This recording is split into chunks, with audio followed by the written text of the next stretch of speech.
You're back in the studio with me for another nightly report. Tonight's top story: small talk. That awkward, seemingly pointless dance of words you do at parties, in line for coffee, or in the elevator. Most people see it as a necessary evil, a hurdle to be cleared before the real conversation can begin. But that is a rookie mistake. Small talk is not the hurdle. It is the launch pad. It is the most powerful, overlooked tool in your social and professional arsenal. Done correctly, it is the first domino that leads to new friends, new opportunities, and even new relationships. We're going to break down the mechanics of this seemingly simple skill and reveal the psychological hacks that turn what most people dread into your secret weapon. This isn't about being a comedian or a wordsmith. This is about being a strategic operator in a social landscape. You have to stop viewing small talk as a test of your wit. It's not a stand-up routine. The goal is not to impress someone with a clever one-liner. The goal is to gather information and build a micro-connection. Think of it like reconnaissance. You're a spy, and every conversation is a mission to learn something, anything, about the person in front of you. Once you adopt this mindset, the pressure to perform disappears. Your mission isn't to be charming, it's to be curious. Curiosity is the fuel that powers every great conversation. It makes you a listener, and people are far more impressed by someone who listens than by someone who only talks. So, from now on, every interaction is a chance to learn something new about another human being.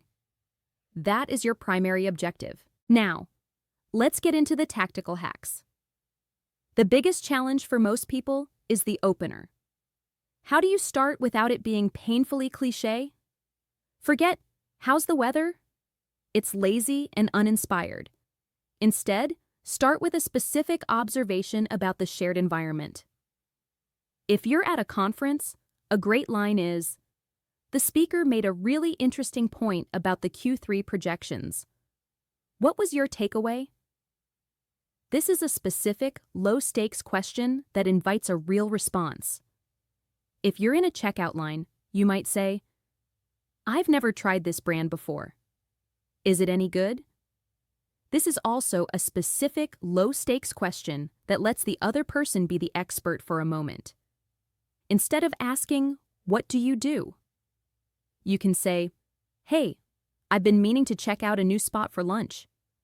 You have any good recommendations around here?" This is a much softer way to start. Once the door is open, the next crucial step is to transition from small talk to meaningful conversation. This is where most people get stuck. They get an answer and then just say, "Oh, cool," and the conversation dies. Don't do that. Your job is to follow the thread. The hack here is what I call the what, why, how method. When someone gives you a piece of information, you have 3 immediate ways to go deeper. If someone says they work in marketing, don't just move on. Ask, "What kind of marketing do you do?" After they answer, you can ask, "Why did you choose that field?" Then you can ask, "How did you get started with that?" This gets them to tell a story. You're not interrogating them. You're showing genuine interest. You're turning a generic answer into a personal narrative. This is how you build a real connection out of thin air. But none of this works if you don't master the art of listening. True listening is a silent weapon. It's not just hearing the words, it's hearing the subtext. It's noticing a subtle shift in tone, a moment of passion, or a moment of hesitation. If someone mentions that they just got back from a trip and their tone gets a little excited, that's your cue. Your follow-up question should be about the trip. What was the best part?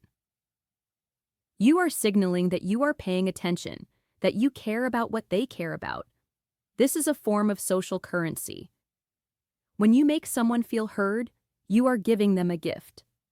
And people naturally want to reciprocate that feeling.